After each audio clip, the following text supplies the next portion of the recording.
Standing in the middle of nowhere, wondering how to begin. Lost between tomorrow and yesterday, between now and then. And now we're back where we started. Here we go round again. Day after day I get up and I say I better do it again.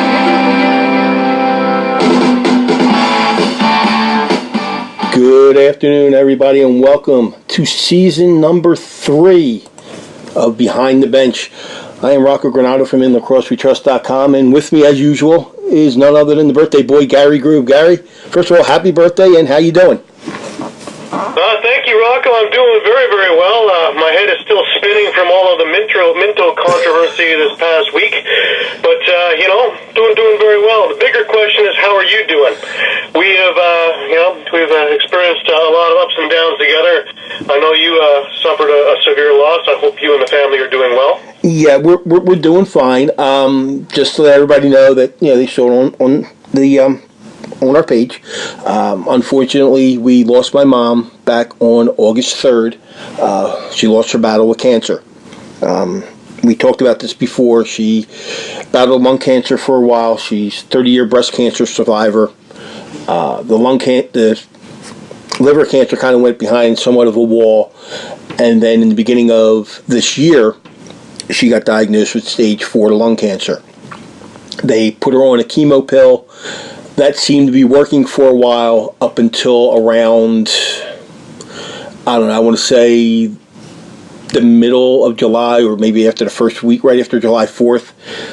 They discovered a couple blood clots, and they brought her into the hospital, and fluid built up around her heart.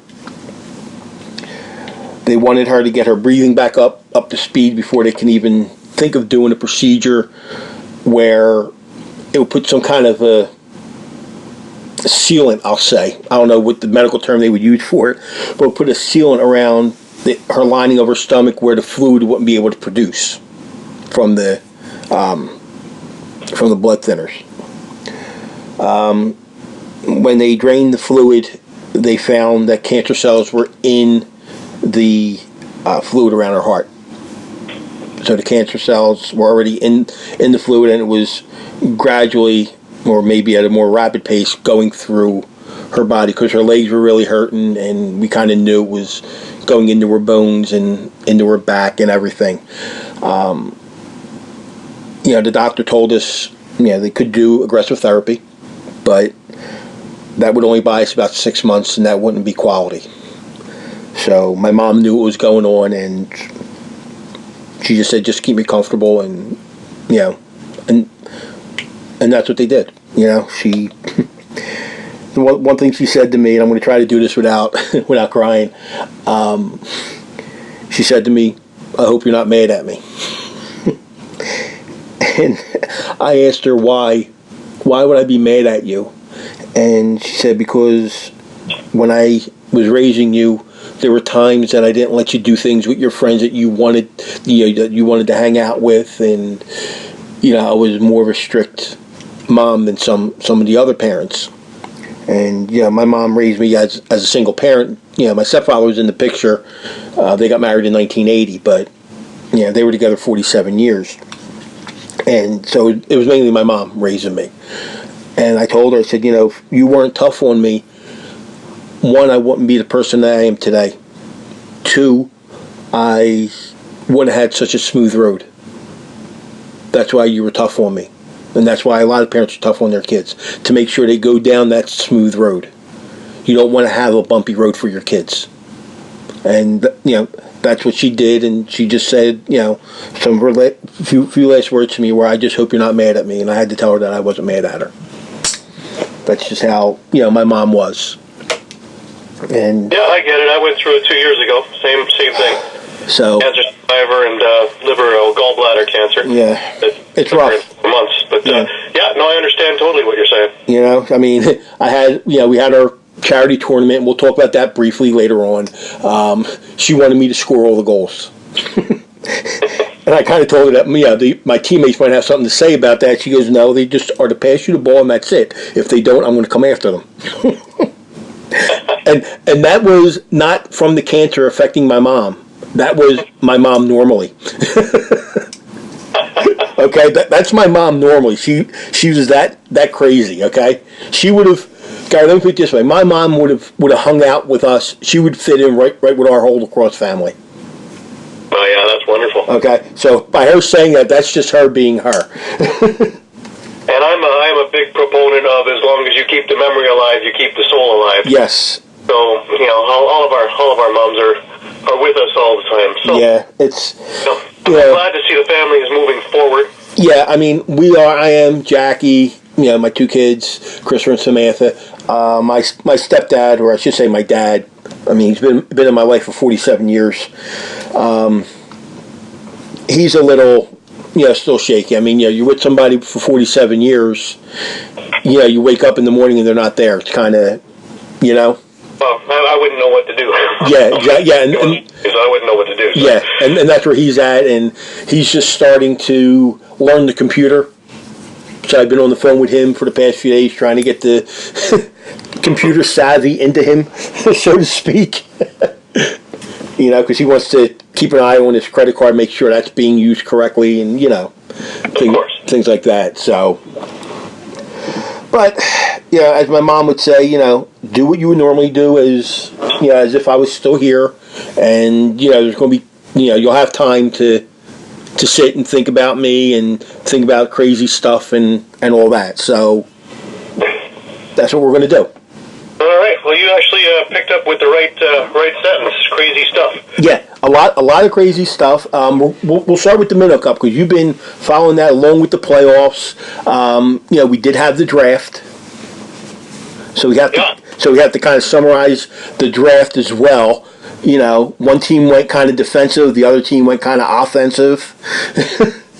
Yeah. Some picks I'm questioning, but I'm relying on Paul Day's knowledge of certain players that he has seen play as to why that's why he picked them. So, we could go through all that. But let's talk Minto Cup. I seen something that Coach Dan Teat and his son got suspended.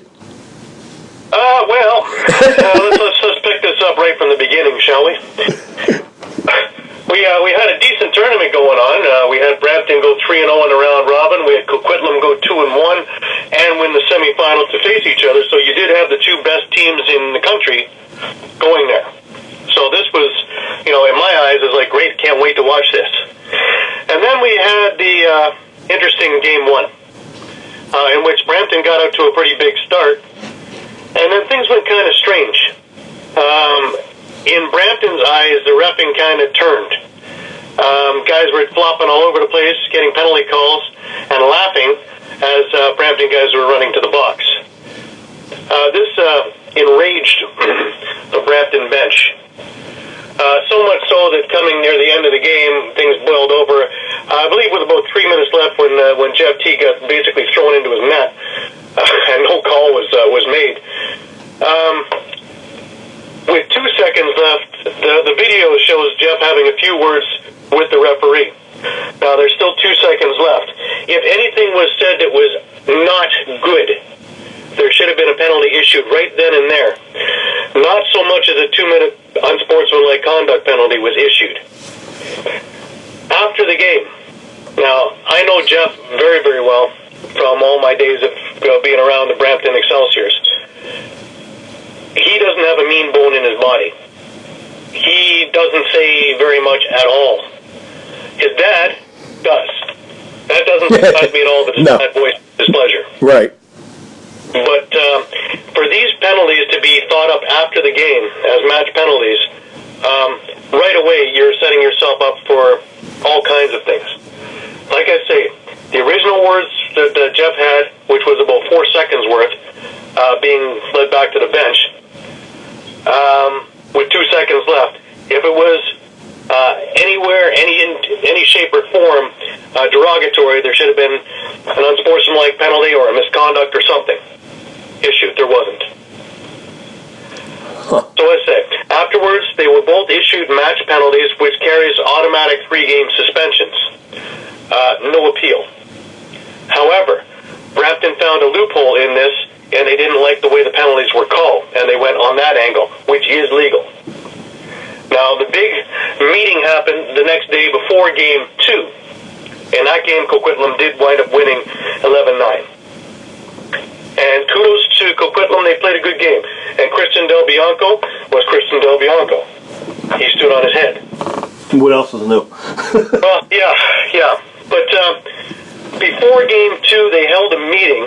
They had everybody convened, and it turned that they had turned Jeff Teet's match penalty over, so his suspension was now overturned, and he went on the floor. They held Dan Teet's suspension coach, so he's suspended for 3 games. As soon as Jeff walked out onto the floor, the officials saw this, and they walked off of the floor and walked to their car and left the arena. This is unprecedented. Okay, wait a minute. You said there was a meeting, so who had the meeting?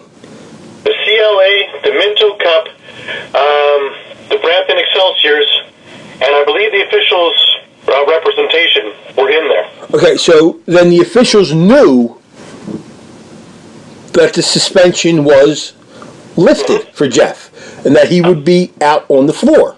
Right, and they were unhappy with this decision. So they waited for him to walk out on the floor to walk off?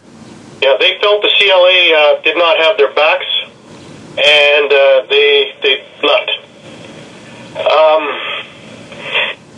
This put everything in a precarious situation because this now had Game 2 canceled, and it had the Minto Cup tournament itself basically, it was on the verge of being canceled. First time in history. Now, again, a lot of negotiations came over. A lot of negotiations were taking place. Now, I have to put out this. I have to thank Jake Elliott. Jake Elliott was our voice of what was going on from there. At no point did Jake ever take a side. At no point did Jake ever make an opinion. Strictly the facts. And he took a lot of flack from a lot of people for some strange reason, talking about shooting the messenger. Jake was phenomenal in all this, getting us information. All the way up until game time. And including game time. So, for all the people that were trying to blame him or say he's taking... Guys, give your heads a shake. Give your heads a shake. Huh. And you're not going to get anybody finer.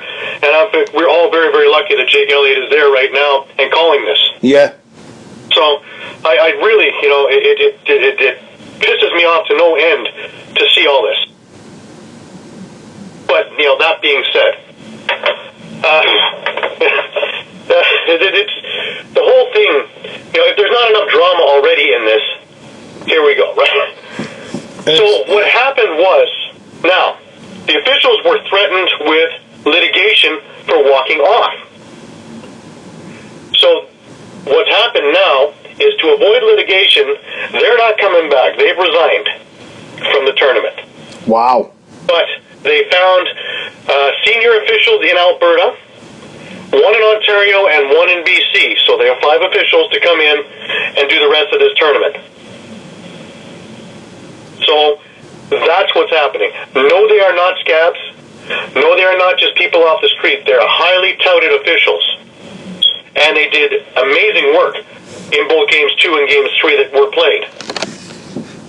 So, for anybody who has anything to say about that, back up.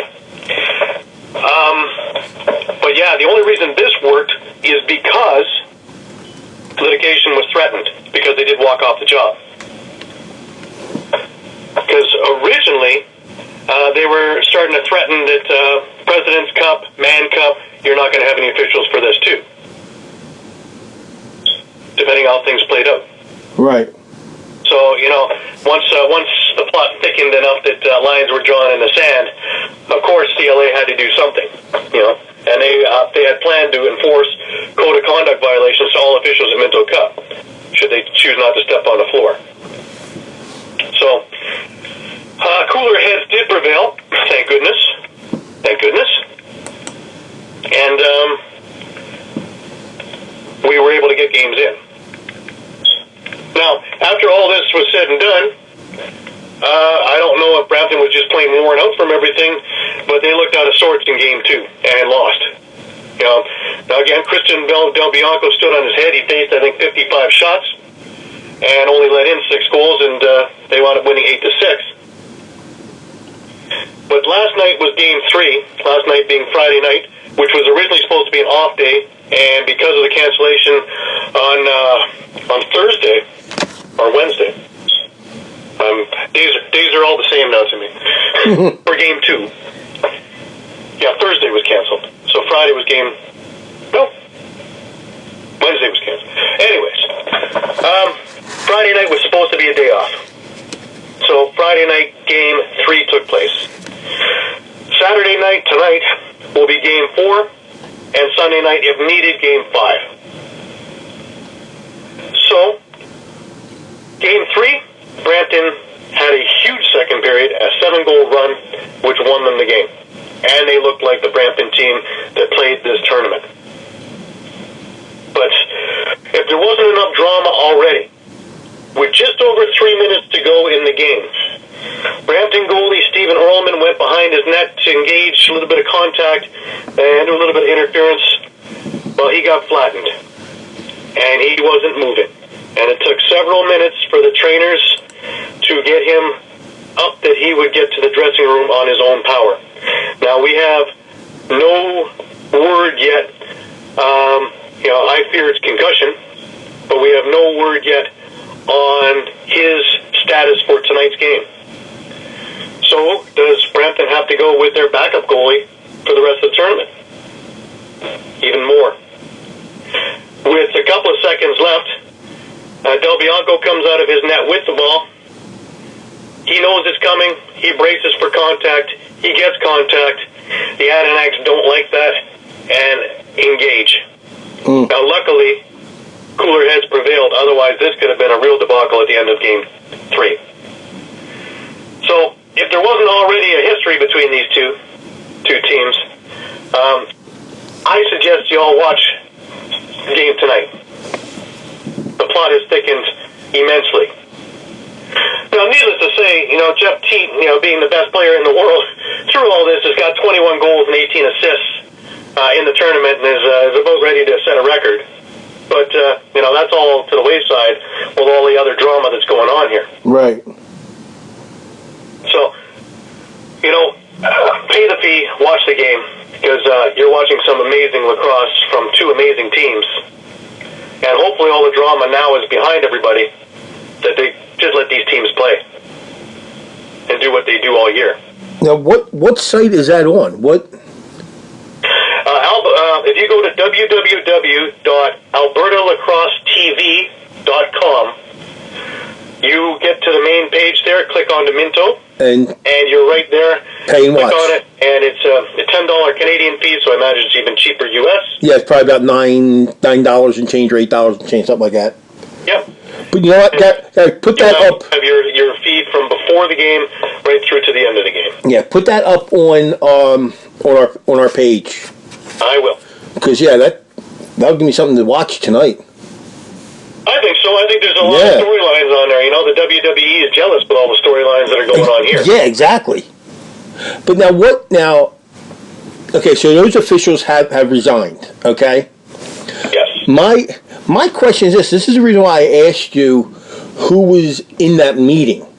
If those officials were in the meeting, they should have said something right then and there stating that, hey, if this player walks out onto the floor, if you're granting him access to play in this game, we're not going to be out there. Well, we had a plot thicken also because I believe that through the OLA commissioner, Dean McLeod, I believe it was stated that if Jeff Teat wasn't reinstated, that the Brampton team was leaving. Wow. So the backs were up against the wall, and negotiations had to take place. Oh yeah, and like you said, you're not going to have a tournament. Yeah, I don't see how you can suspend somebody for 3 games without even issuing a penalty when there was still time left on the clock. That's my point exactly. And if he would have issued a penalty of any sort, we wouldn't be having this conversation. Now, I don't know. I mean, we don't know if something was said back in the locker room area, but I would think that the players and the officials are separated in some areas, you know? Yeah. That they have security there to keep players away from officials. And, I mean, I'm going by what I see in the National Lacrosse League. You know the home and visiting team, their locker rooms are separated by a curtain. I don't know where the officials go. I think they walk out through one of the through one of the benches, and they go right off the floor somewhere into to their area. But well, actually, Max Bellarmine isn't that big, so they are basically in the same area. Right.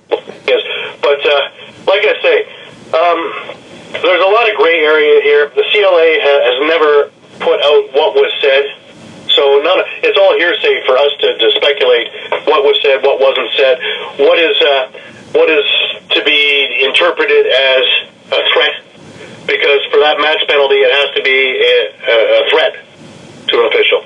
Right. Otherwise, different calls. And as a match penalty, it carries an unappealable 3-game suspension. Now, I find that to be a little bit absurd.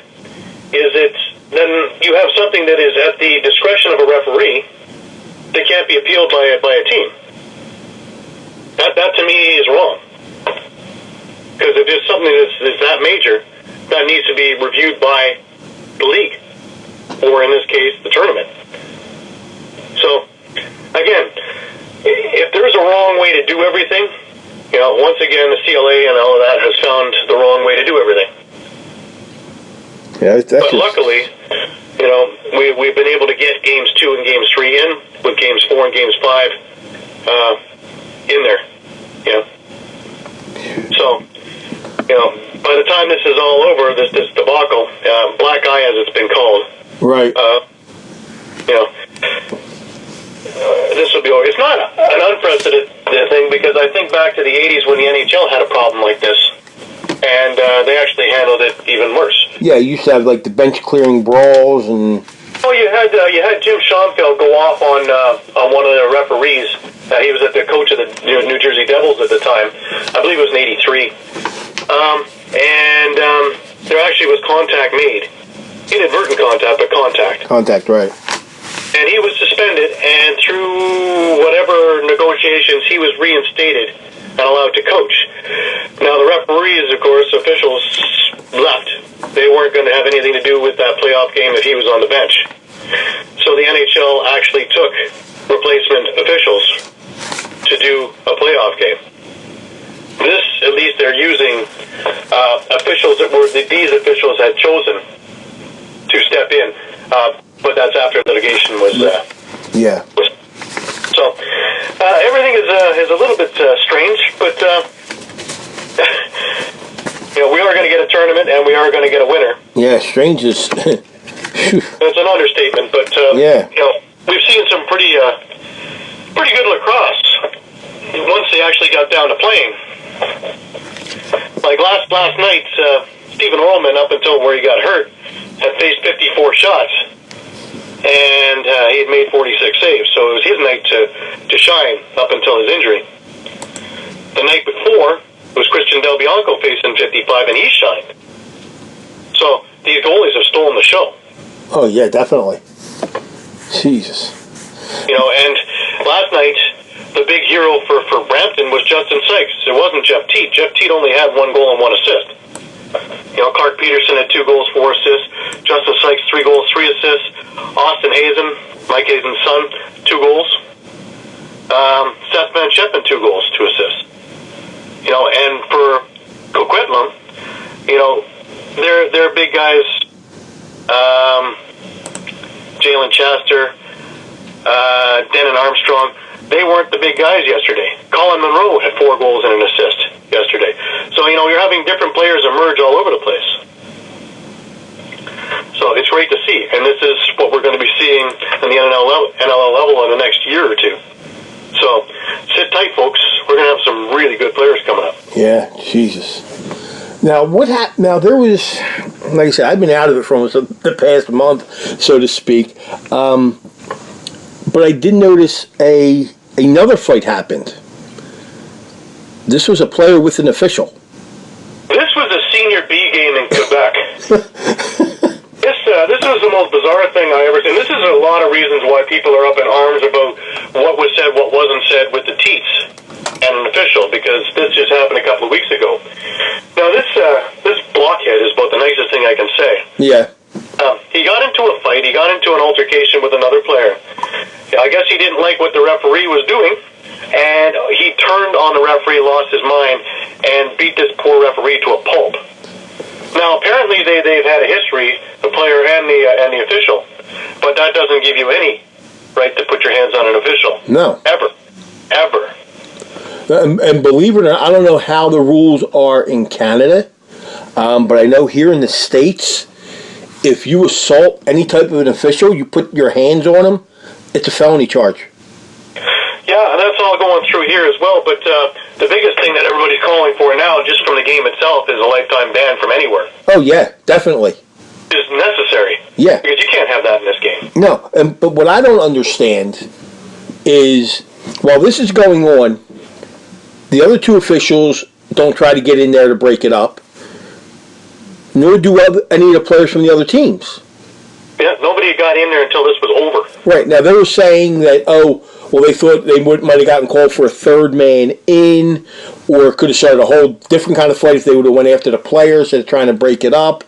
But what I would have done, and the first thing that popped into my head was, hey, if you're the captain of the one team, okay, of the opposing team from where this blockhead is beating the official, you go over to the other team and say, hey, look, give me one other player. Let's break this up.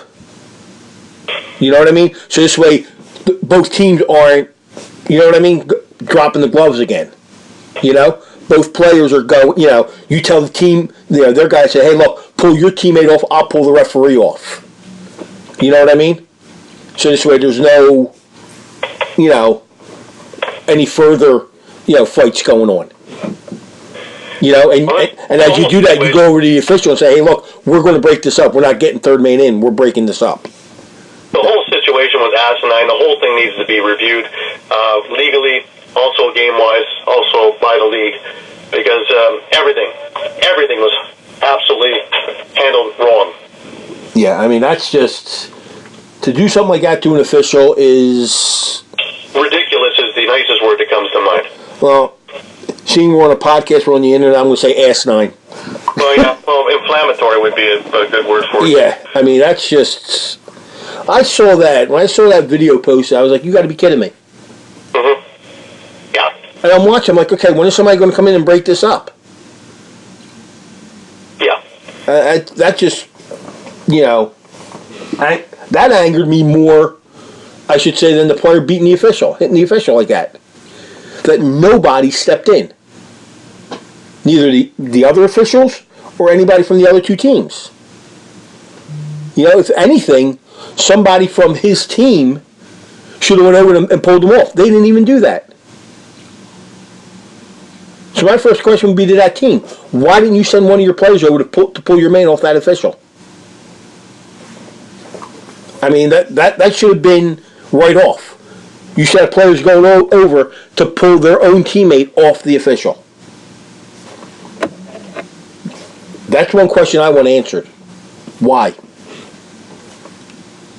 And I think the team should get a fine for it. Well, I think there's a lot of things that should happen to that team. Yeah, I mean, that's just ridiculous. That's just crazy. Okay, now where are we as far as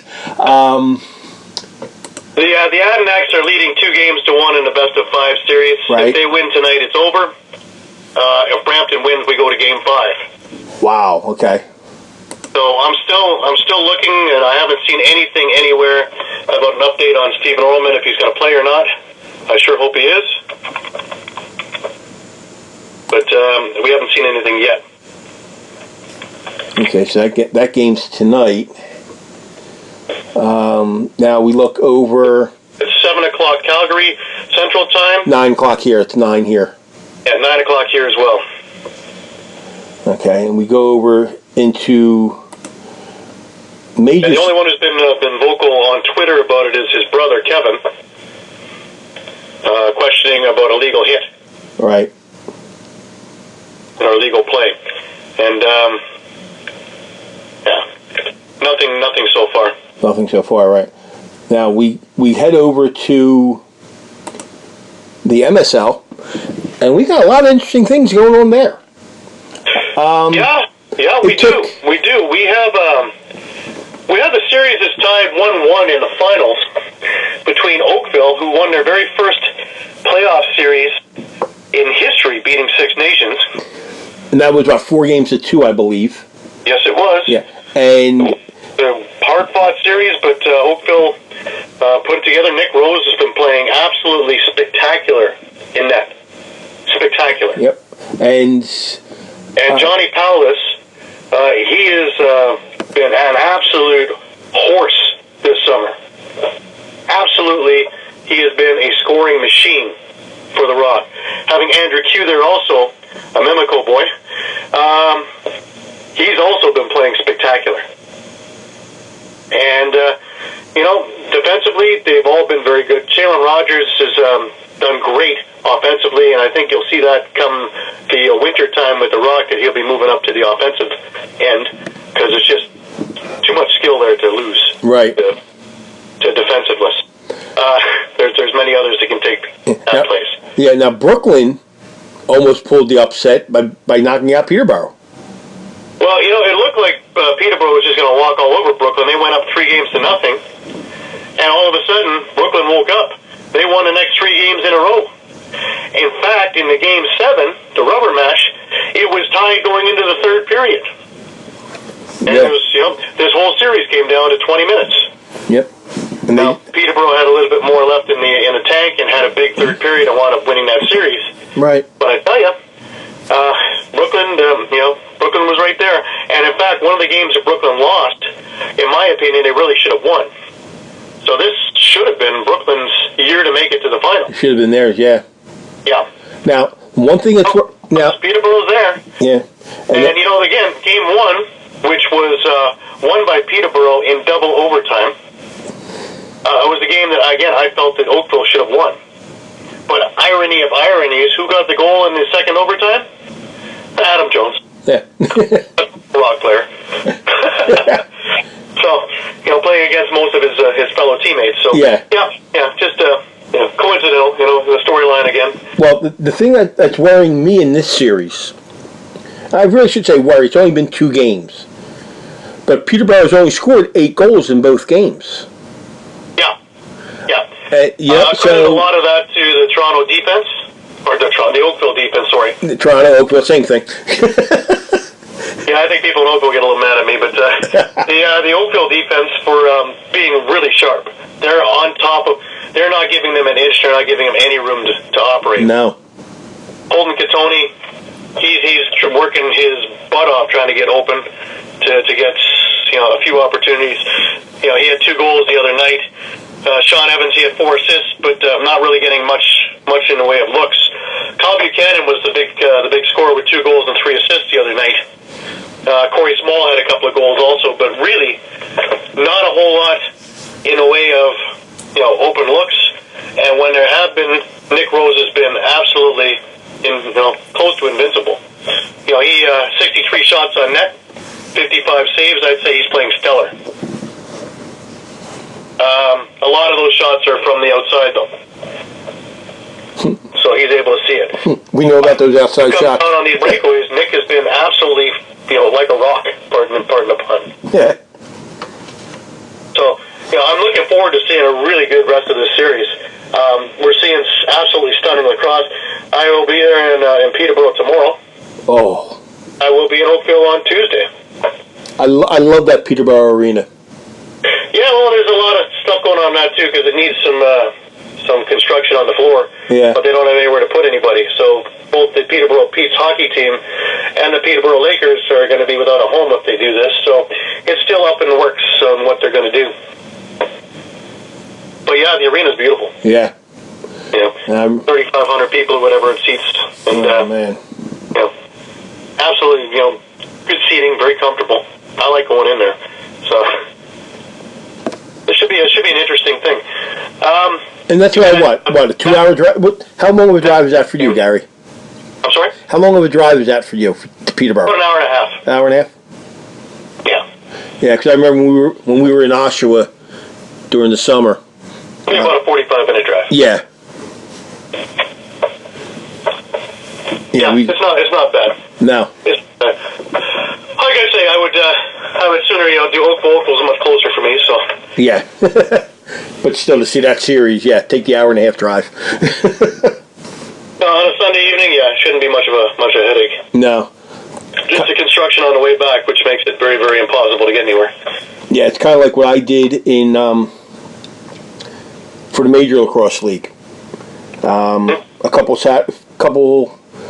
Not last Saturday, 2 Saturdays ago. Not counting this one. I decided to travel to Chesapeake to start getting back on my feet and doing, color commentating for the Bayhawks for Lacrosse Talk Radio. And the problem was just trying to get out of our development because we had a massive downpour. Roads were flooded, everything. I literally had to go down a half mile, over another half mile, up another quarter of a mile, then around a corner and come down the street just to get where I would have if I would have just turned left out of my street to get out of my development. But I couldn't because that whole intersection was flooded with water. So I had to drive 10 minutes around just to get where I would have gotten if it wasn't flooded. And got down there, sat through over an hour weather delay because of thunder and lightning, which was kind of interesting. Wind was blowing, you see lightning strikes, and players go running off the fields. They drop their stick. Yeah, might be a human lightning rod, no. Yeah, and you had the game, and Denver came out and they beat Chesapeake, as everybody knows who follows the MLL, and then they went on and they defeated the Rattlers to win the Steinfeld Cup. And I had the pleasure of interviewing Zach Currier. He had 4 goals and I think 1 or 2 assists in that game. And he was saying that his brother cannot wait to start playing in Philly. I asked him that after we got done doing the interview. And I said, well, hopefully we see Calgary in Philadelphia this year. So this way, I can get you both. He goes, I definitely want to come to Philly. He definitely wants to check out Philly. Well, I saw Brad Hickey the other night too, and Brett's pretty upbeat. He's looking very well. Yeah. So it looks like he's healthy and raring to go. Yeah, they had him on doing their whole tour and and everything else. I thought of this last night. I got my official Wings jersey, the dark one that they just came out, that they've had out now. And I got my number 18, not because of them coming back, but that's my actual number I wear. And I was saying to my wife last night, I said, I'm waiting to see what the other jersey's going to be, if it's going to be white or if it's going to be gold or red, whatever color it's going to be. And I might get Brett Hickey's number on that one. So I'll have a white one with the number 11, black one with number 18. 11, 18. It's my birthday. That is a great character guy. Yeah, he has a lot of time for people in the area. So you guys are going to love him. Yeah, I've seen him play on the floor, obviously against, the team. I wish nothing but the best for him. So I can't... A class act. Yeah, I can't wait to see him on that Wells Fargo Center floor. Wearing, I can say this now, the Wings colors and representing Philadelphia. And, I'm trying to tell people out there, that, who's Brett Hickey? What is he like? Who knows about... And I try to tell them, look, you're going to love this guy. Not only can he play the game, not only is he's not afraid to get rug burn on his knees, okay? But he's a class act, okay? He will stop. He will talk to you. He will chew the fat with you, whatever. He's that type of guy. So, I'm trying to spread it out here in Philly of what he's like. I'm trying to tell him what Josh Kerr is like. Josh is a little on the quiet side compared to Zach, but he's another one that people are going to love. Same thing with Kyle Matisse. Jordan Hall is now back. I mean, we're starting to go through the the draft here, but there were some of the players that Philadelphia picked up. I mean, you look at it of who they picked: Matisse, Courier, Hall. I mean, Vaughn Harris. They got an explosive offensive selection right there, I think. Yeah, and then there's a couple of ones that I'm not sure about. Oh, as far as the picks or who they signed as free agents? No, this is the picks. Again, they went with Matt Rambo, of course, being a native. Right. Guy.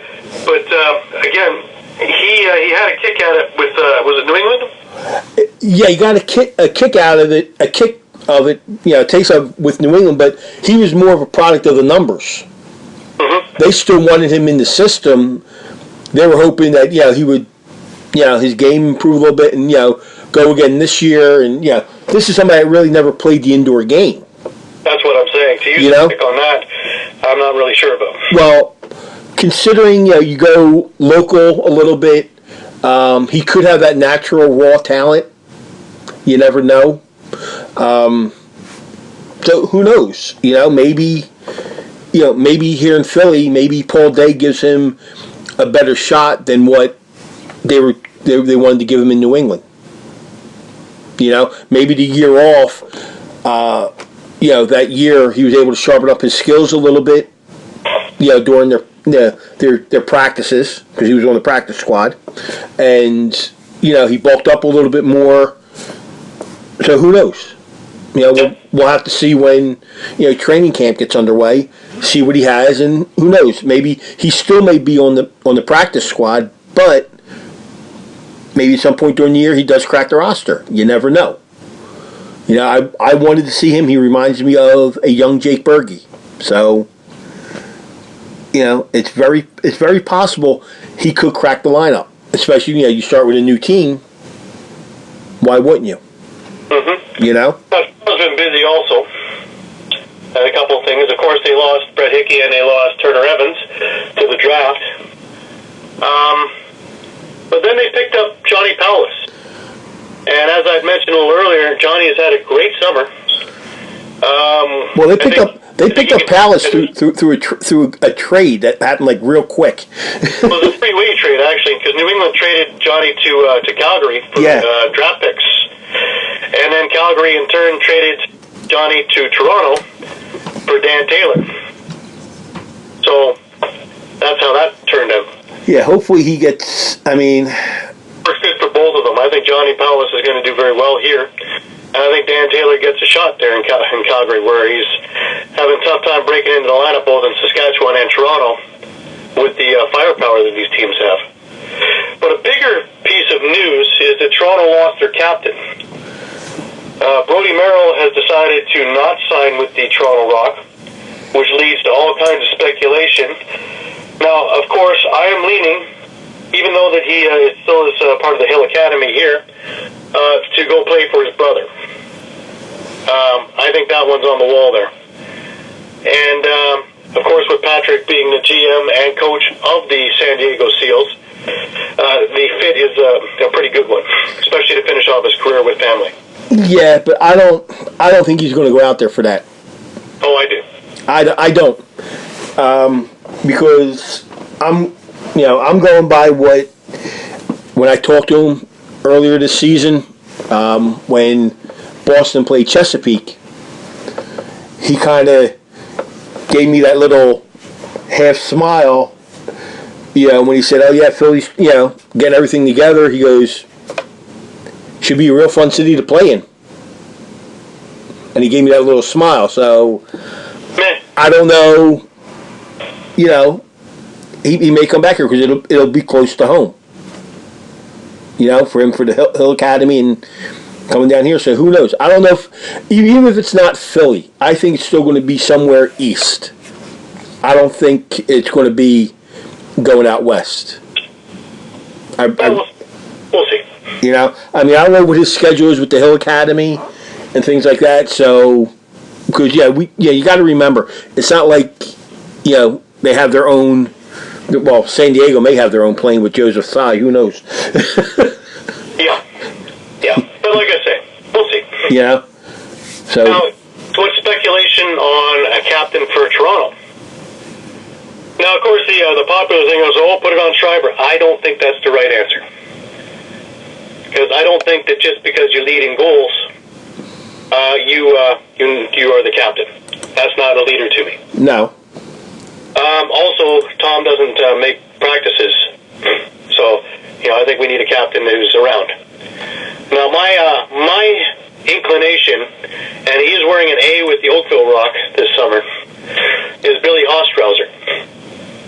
And my reasoning is, number one, he's a character guy. He's a favorite of the players.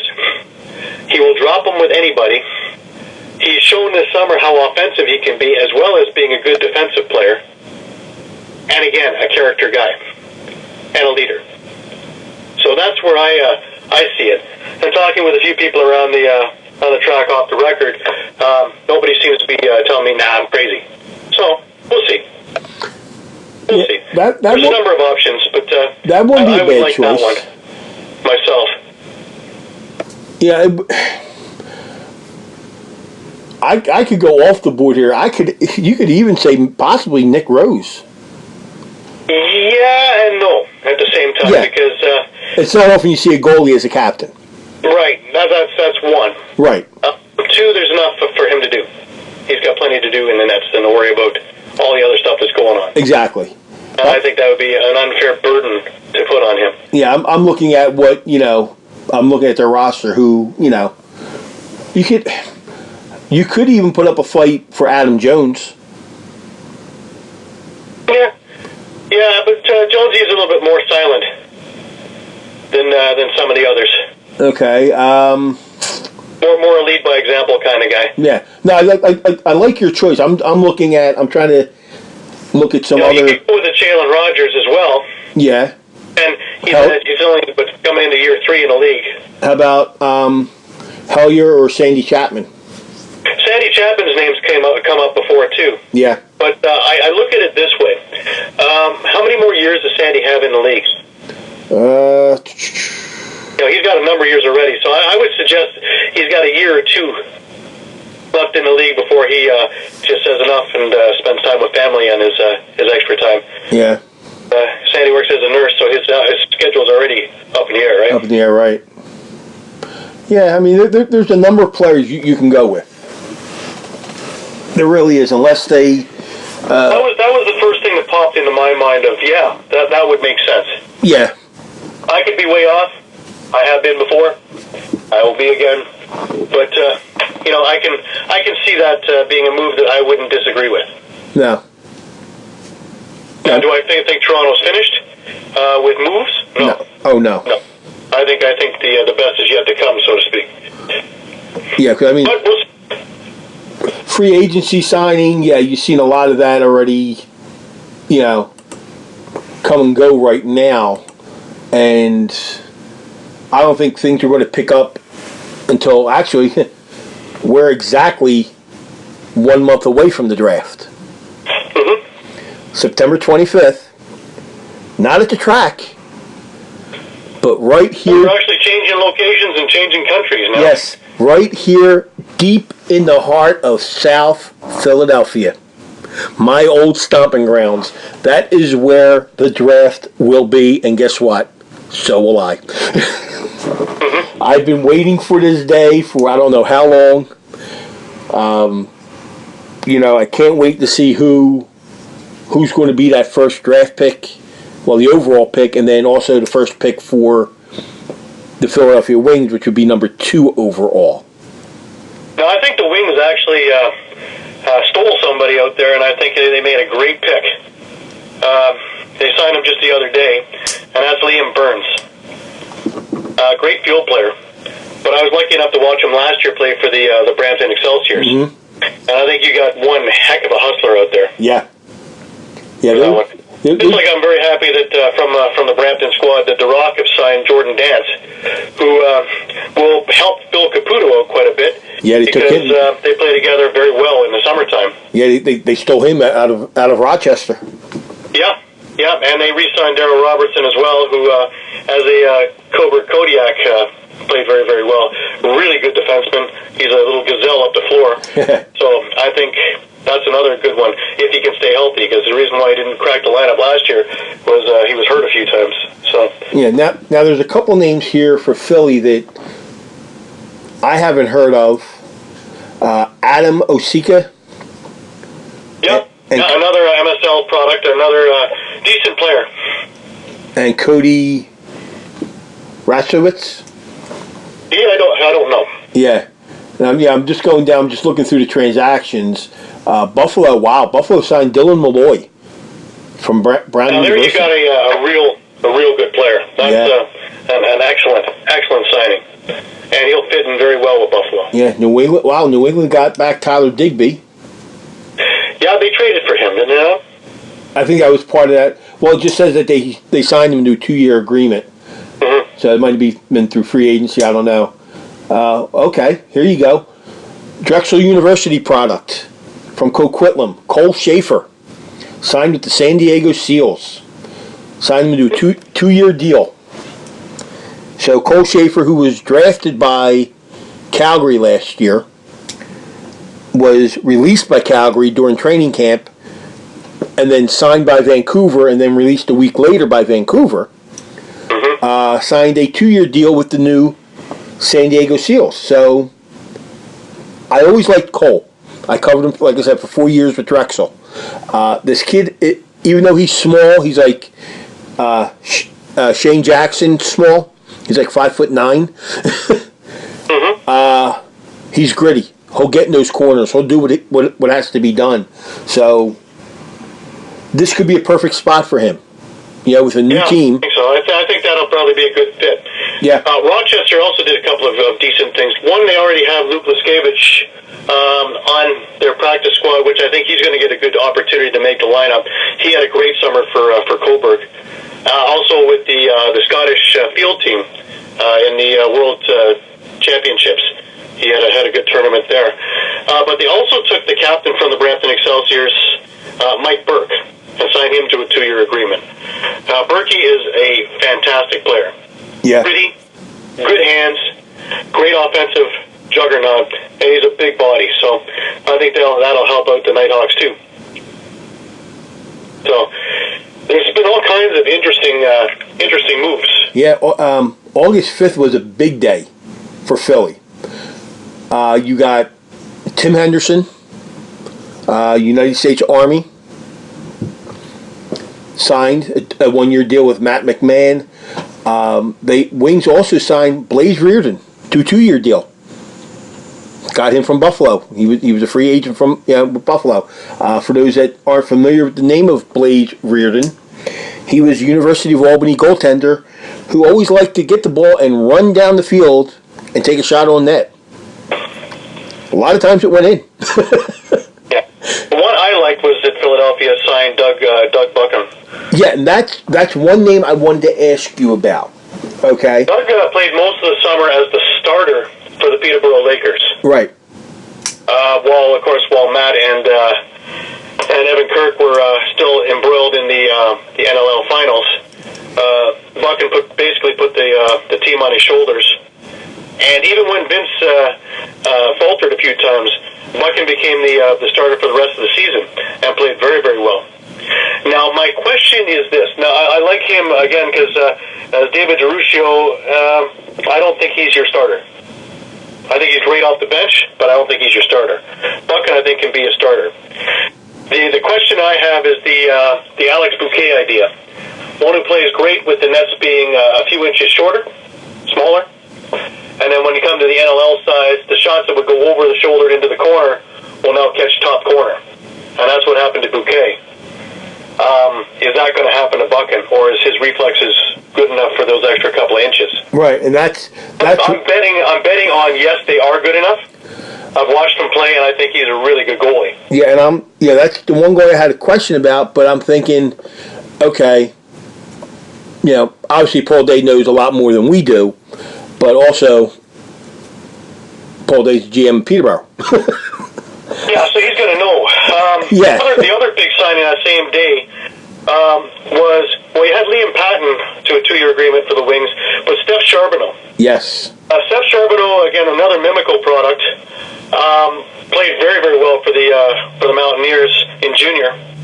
But playing for the Coburg Kodiaks as a defenseman, very good transitional player, good hands, also very quick. And I think that will help quite a bit for the Wings. I think he'll fit in very good to the Paul Day system. Yeah, I mean, they did that. They signed Rambo to a 1-year deal. They signed Brett Hickey to a 4-year deal.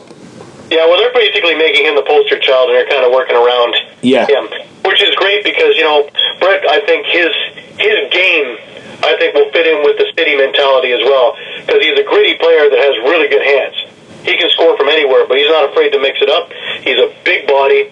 He's from what I saw the other night, again, he's all smiles and feeling great, and he's looking healthy, and he's looking big and strong. So I think he fits in very, very well with the whole, never mind just the Paul Day philosophy, I'm thinking with the whole city philosophy. I think the city, if it's smart, will embrace him, and I think he will embrace the city in return. Yeah, they already started embracing him. Yeah, I'm very excited for him. Yeah. I think this is an opportunity for him to shine. And we were talking about putting C's on people. I still think that Jordan Hall should be wearing that C, but I wouldn't object to seeing Brett Hickey with a C on his chest. Yeah, I wouldn't either. But that's neither hither nor yon. That's really an unimportant thing right now. It's just getting personnel. Getting personnel there, yeah. I mean, you could also, there's another one. You could put another fight in for Kyle Matisse. Yeah. Yeah, I think he's more of a, I would put him as an assistant. Yeah. An alternate captain. I don't, how do I put it? I don't think he's the leader amongst the leaders that are there. Right. I think you have stronger character guys in there, and I think he's going to be part of that round table, if you will. Yeah, my choice right now with who they have would be Jordan Hall as the captain, Kyle Matisse with one assistant captain, and right now I would probably put Brett Hickey as the other assistant for right now. Mm-hmm. Just for right now, and then see how it goes from there. Maybe after this year or the second year, you throw the C on Brett Hickey. Mm-hmm. Very possible. Very possible. Yeah, you do something like that, or you even see if he wants it. Because again, if you have somebody that's, you're going to be your go-to guy, so to speak. Okay, maybe you don't want to put that extra pressure on him. Mm-hmm. So, who knows? But that's neither here nor there. That's something that's Yeah, that's the road. Interestingly enough, I've seen that the San Diego Seals signed Lachlan Elder to a 1-year agreement. Now that comes with Pat Merrill being a coach there, and Lachlan actually played for the Arrows, the Six Nation Arrows. Right. And good player, really good player. Yeah. So another one that is going to, I think, make a big impact when he gets an opportunity.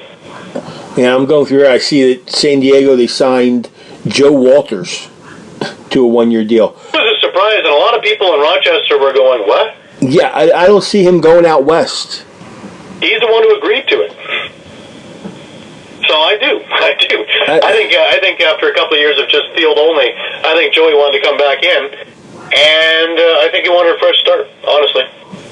And I really don't think that Rochester has a spot for him, to tell you the truth. Yeah. The way their offense, and I don't think they have a spot for him. I don't think he fits into that style anymore. Yeah. Because everything that he would do, you have somebody there already. So I think the writing is on the wall there, and this was a fault of his own by leaving. But there's many now with 2 new teams. There's an opportunity again to come back in and make your stand. And I hope he does great. I really do. Yeah. I liked him when he played for Rochester. The league needs more guys like him. Oh, yeah, definitely. And great to see him back in the league. Yeah, I mean, that'd be great. Now, 2 weeks from now, we have the Combine here in Philadelphia. That'll be on September 9th at the Voorhees, New Jersey training facility for the Wings. It's where the Philadelphia Flyers have their practice facility. So anybody that knows, that listens, that's here in the area, that where the Flyers practice, that's where the Wings are going to practice. That's where the Combine will be. So I'll get to see a taste of that, see what they put everybody through, see the paces that everybody has to go through, and I know certain college players will be there, and a lot of players that are looking to to get their feet wet in the NLL will be there. One thing we did learn, I learned this a couple weeks ago. University of North Carolina, they had a player. He now plays with the Denver Outlaws. Okay, everybody thinks his name is pronounced Chris Cloutier because it's Cloutier. It's Cloutier. It's Cloutier. It's Cloutier. You got to be a Canadian version to it. Cloutier. Cloutier. No, Cloutier. He corrected us. It's Cloutier, like Clueshay. Cloutier. That's how it's pronounced. Everybody, he just stopped correcting people when they would just say Cloutier, or even it's Cloutier. So we were told that. So I'm expecting to see him there at the Combine. He could go one. Who knows? I mean, some of the junior players, everybody's saying, well, this guy could go number one, this guy could go number two. We've seen this happen, can't remember how many years ago, but it was with Dan Littner. He just had an unbelievable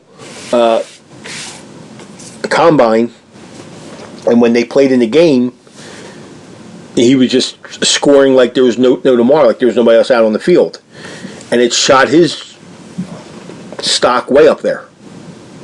He became a first-round pick. I think he went, fourth overall to New England at the time. But, the Combines will tell a lot, and there's been 5 of them, and we haven't really heard anything about certain players that are standing out right now at the Combines, or, if certain ones are going to all 5 Combines, or, if they're only attending 2 or 3, or, what have you. But we have that next in 2 weeks. And Chris Cloutier, I tell you, he's going to turn heads because not only is he an absolute phenom on the field, but again, here's that name again. The Coburg Kodiaks had him, and he was their scoring punch. Him and Joey Capito. Yeah. Now Coburg didn't finish well in the MSL, but that's going to change soon. They have a lot of really good pieces. So I would, if you're Peterborough or Six Nations, I would start wondering or worrying. As well as the Excelsiors from Brampton. Now it's not publicly owned anymore. There's actually money in the team. Before the season started, the owner from Bug Juice, an American kids drink, picked the team up, and there's now money in flux in there. Oh. And although we had a few players that didn't come in this year, Chad Cummings being one of them, they are on the team, and if Jeff Teat is moving up to senior, look at this team is going to be right up there. Because they were starting to move upward near the last half of the season. So that's going to be an interesting thing, too. Yeah, but yeah, as for Cloutier, he's going to turn heads. Yeah. He can play box as well as he can play field. Yeah, so I'm kind of curious if... I mean, Paul Day has obviously gotten a good look at him with him playing in the MSL. So...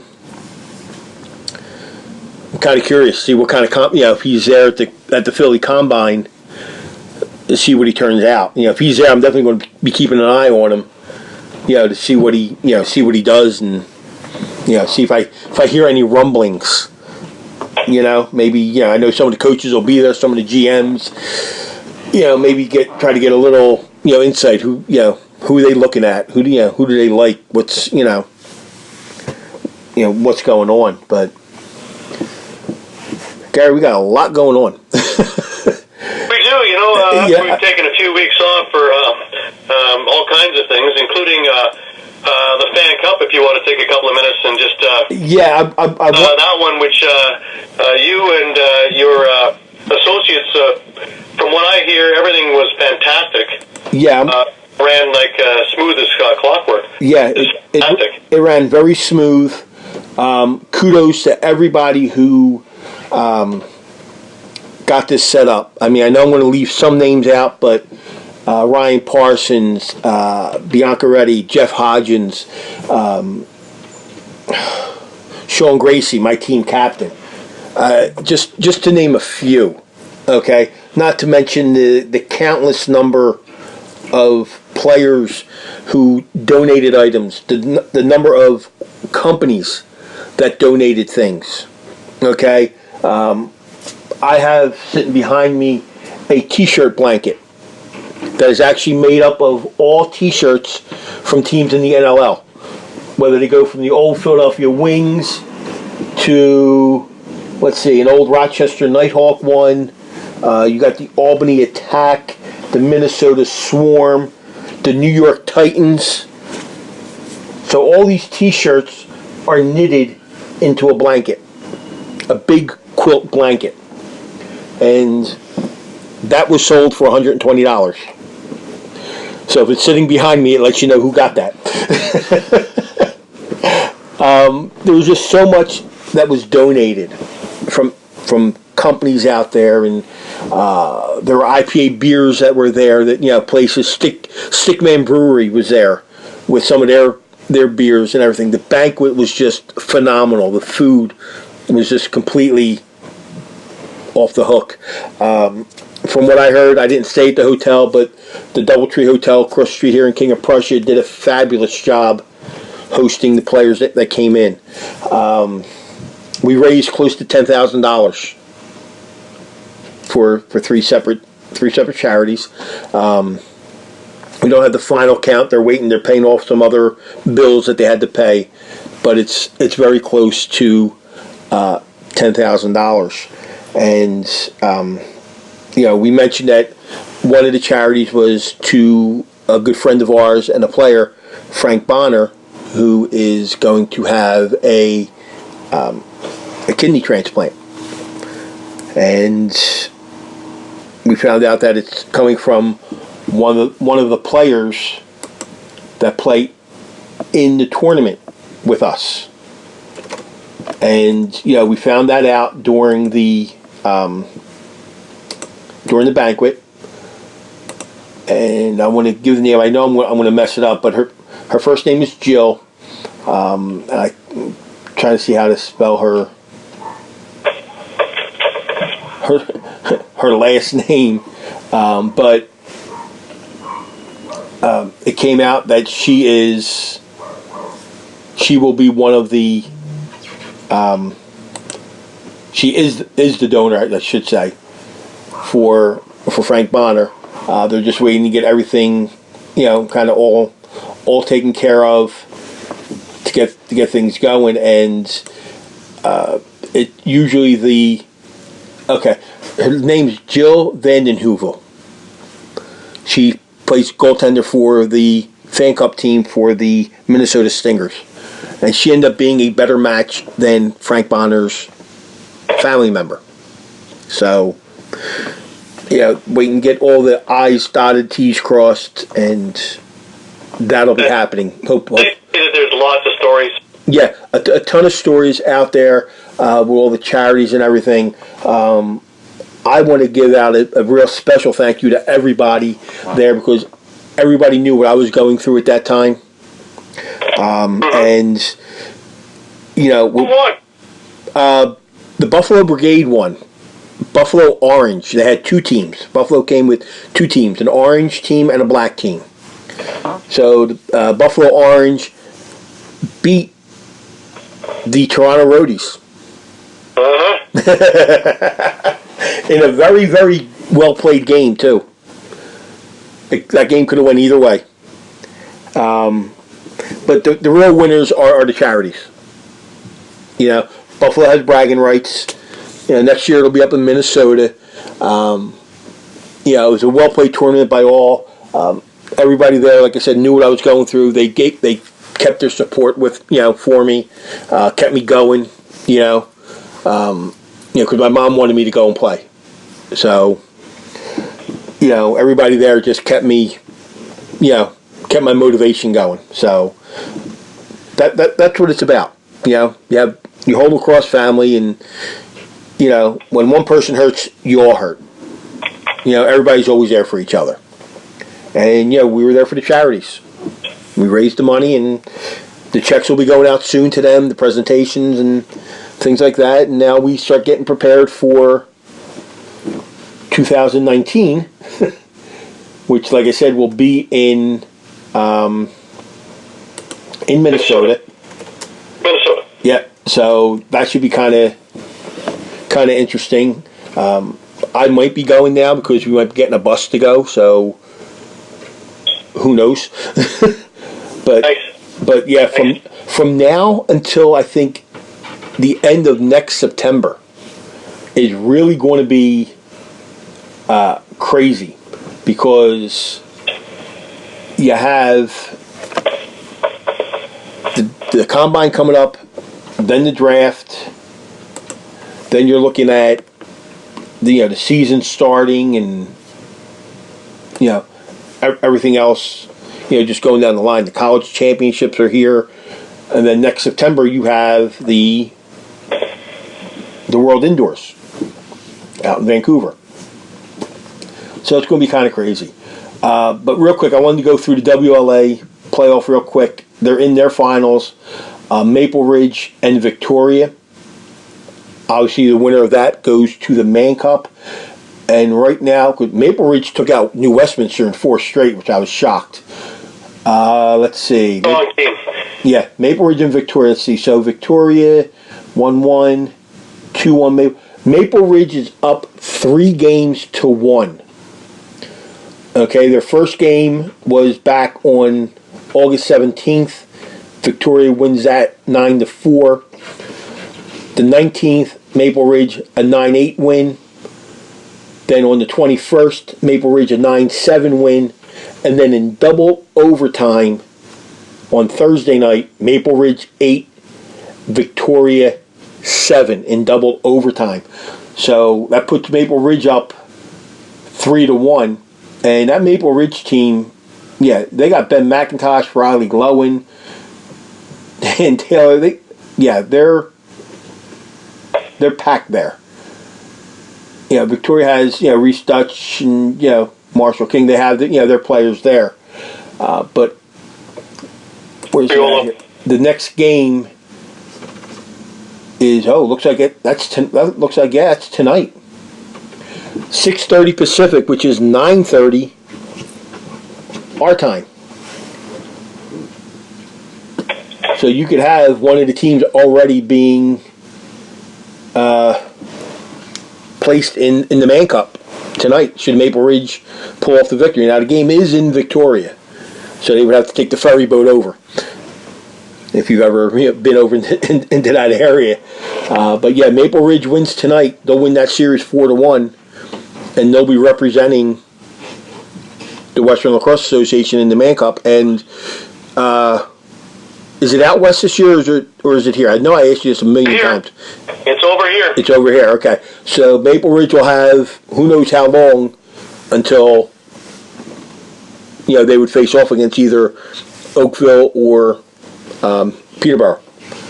So Victoria needs to win tonight to force another game. Otherwise, they're going to go home.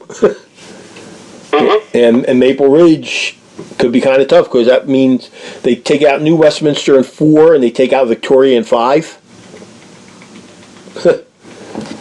I don't know. who knows where where that can go, but yeah, it should be interesting. So you have that, yeah, and you're only in game 3 there, so and that's tonight, the third game. No, tomorrow night. So you got to go at least 5 games. So you're looking at Sunday, then what? Tuesday, you said? Thursday. Sunday, Tuesday, Thursday, right? Yep. So that means at least a week.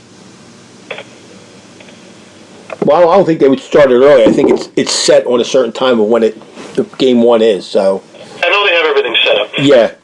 So Maple Ridge can get a nice little vacation, somewhat, or get the bumps and bruises. 07, because Monday, September the 3rd is Labor Day. Yeah. Yeah. So Maple Ridge can get some rest and get the bumps and bruises healed up. So no doubt they're thinking clinching tonight. So that should be kind of interesting. I might tune into that one too. I don't know. Do a split screen. No, you don't want to miss the Minto. No. That's true. Oh, it's going to be interesting. Well, Gary, that should... Where are we at here? Yeah. That should do it for this week. Start off season 3. This is how we start it. We'll try to do so. I don't know what our schedules are going to be like for next week. I know I'm going down the shore next weekend. It's Labor Day weekend. And you said the game 4 is on Thursday, so we know Thursday's out. Maybe we do one on Wednesday. It's possible, yeah. We'll see what happens there. But we'll have a post up on the board whether or not we do a show, next week. If not, we could probably do it on Sunday when I get home too. So who knows? We'll have to see what happens. But because of the holiday weekend. But after next weekend, there shouldn't really be any type of questions of when a show would be, because we're going to start getting into the thick things. Between combine, draft, training camp. The next thing you know, the season's going to be here. We're getting ready to go into September. You only got 3 months before the season starts. And it's going to be exciting. With the teams, new players with new teams and new addresses and everything else. So, Gary, again, happy birthday. Thank you very much. Hope it was great. I know you're going to a couple wrestling tapings, house shows. I know how they are. They're great. Just don't jump into the ring. I'll do my very best. Impact has been treating us very, very good. Yeah. I know you might want to throw Mark into the ring, but, Yeah, we'll have to hold him back. Yeah.